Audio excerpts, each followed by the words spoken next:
Hey guys, here's a quick word about more combinations, right? So we've got just a handful of combinations that we show. You can literally have an unlimited number, if you will, of combinations based on the possibilities from the different punches, right? If you think about what your punches are, jab, cross, lead hook, rear hook, uppercut, uppercut, and so forth. And of course, we're not even adding in knees or elbows or the variety of other strikes that you can apply that aren't just in the punching range as a part of striking as its parent.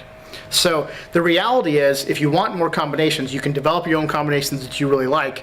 Study boxing text, study boxing videos, look at all the videos that we have, ask advice from coaches, talk to instructors, and see what works for you, because ultimately your size, shape, reach, and all that is going to be different than perhaps mine is.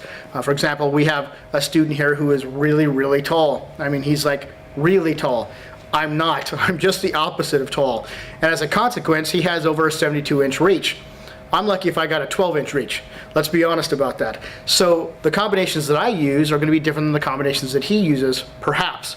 He has the opportunity to work on ones that are specific for his body type, his speed, the way that he fights, his stance, whether he's southpaw, orthodox, and so forth.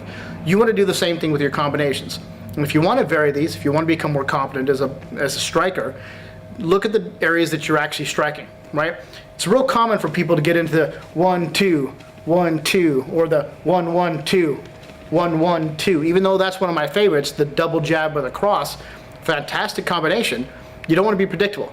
What you don't want to do is get into a fight and do the same thing over and over again. Same thing over and over again. There are some people that can get away with it, okay? They're very, very good at what they do. Most of us are not. Most of us eventually will get into a routine that adds predictability and puts us in inherent danger.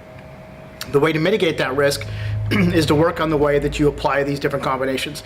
You can take 3, 4, 5, maybe 7 basic combinations, memorize them very well, but then vary the actual location at which you're applying the technique to.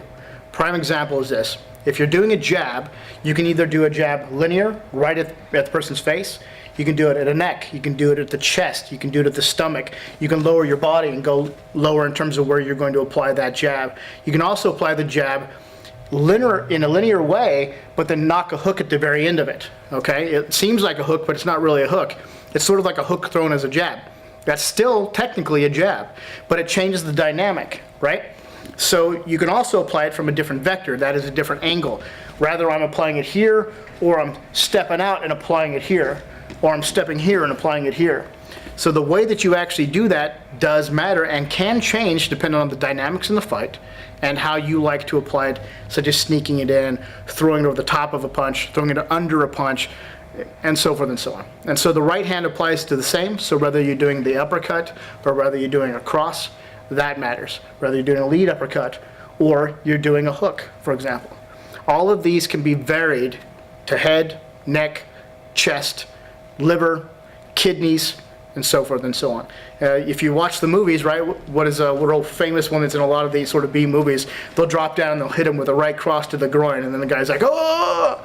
Well, that is a legitimate target if you're in a situation where you have the opportunity to do that. Not that I would suggest getting down to your knees to do a strike, but you get the point. What if you were starting to get taken down and you sprawled and you guys are fighting from your knees now and he starts to stand above you? Well, you can do a right cross right into the groin, right into the inner thigh, right into the hip, right into the bladder, right into the solar plexus where the xiphoid process is. My point is, think about these combinations in terms of how they can be applied differently than sort of the standard textbook boxing in the ring.